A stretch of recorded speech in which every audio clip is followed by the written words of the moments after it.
Iran সমর্থিত ইরাকি গোষ্ঠী Islamic resistance জানিয়েছে তারা গত 12 দিনে 291টি সামরিক অভিযান পরিচালনা করেছে, যাতে 13 জন আমেরিকান সেনা নিহত এবং কয়েক ডজন আহত হয়েছেন।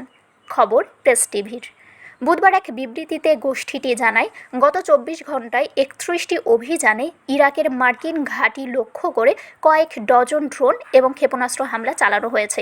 বিবৃতিতে জোর দিয়ে বলা হয়, গত 12 দিনে পরিচালিত মোট অভিযানের সংখ্যা 291টিতে পৌঁছেছে, যার ফলে 13 জন আমেরিকান সেনা নিহত হয়েছে এবং কয়েক ডজন আহত হয়েছেন, যাদের মধ্যে কয়েকজনের অবস্থা গুরুতর।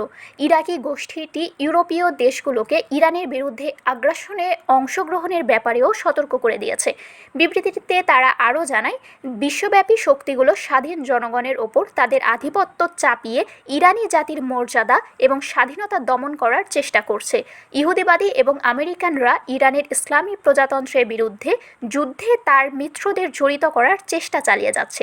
গোষ্ঠীটি আরও জানিয়েছে, ইরানের বিরুদ্ধে আগ্রাসনে অংশগ্রহণকারী যে কোনো দেশকে শত্রু হিসেবে বিবেচনা করা হবে এবং ইরাক এবং সমগ্র অঞ্চলে তাদের বাহিনী এবং ঘাঁটি প্রতিশোধের বৈধ লক্ষ্যবস্তুতে পরিণত হবে।